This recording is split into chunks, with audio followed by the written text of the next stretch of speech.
There are many different types of road signs of all shapes, colours and sizes. Today, I'd like to share with you one or two easy ways in which to identify them and therefore, importantly, be able to act upon them. I guess that everyone seeing this sign would immediately be able to identify this as a speed limit. But looking at this sign, would you also read this as a speed limit? So what's the difference? Well, any sign that is circular in shape gives an order.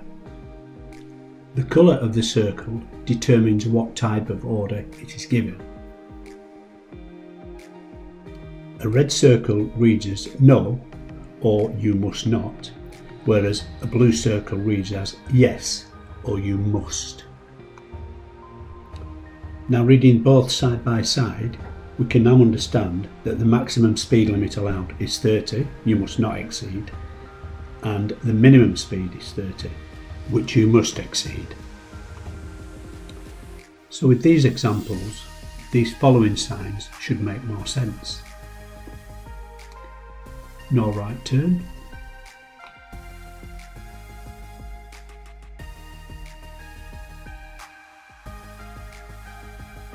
turn left ahead,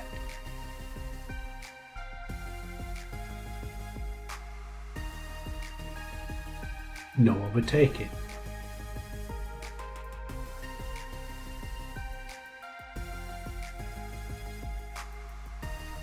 buses and cyclists only. From circular signs to triangles.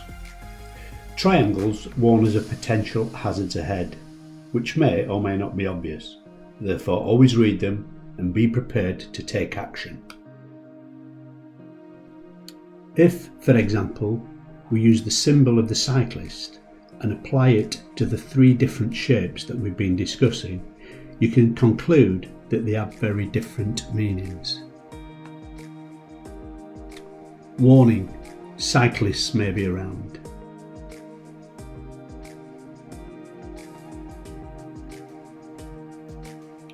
No cyclists. Route for cyclists only. There are, however, one or two signs that won't necessarily follow the rules just mentioned, as they have their own specific rules. Take the national speed limit sign. This is a sign that can refer to different speeds depending on the vehicle you are driving and the type of road you are driving on. If this sign was on a single carriageway and you're driving in a car, the speed limit for the road would be 60 miles an hour. On a dual carriageway or a motorway, it will be 70 miles an hour. We mentioned previously the rules for triangles. However, the inverted triangle is specific to a give-way junction. Its positioning is made to draw attention to a particular type of junction which may be deemed hazardous under certain circumstances. Not all give-way junctions have these signs, but they emphasise the potential danger around that junction. The stop sign is completely different shape to any other type of sign. This is to emphasise the importance of its instruction, and that is to stop. You must always stop at the stop line, even if you may see or assume that it is clear. I'll leave you now with a few more signs for you to identify yourself.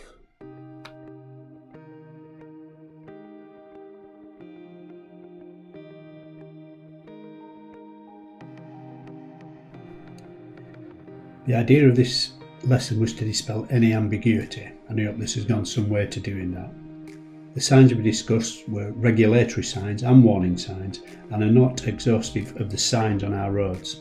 Other types of signs can be found in the Highway Code and Know Your Traffic signs. And of course, if you're having lessons with My Driving School, you'll have complete free access to the Theory Test Pro.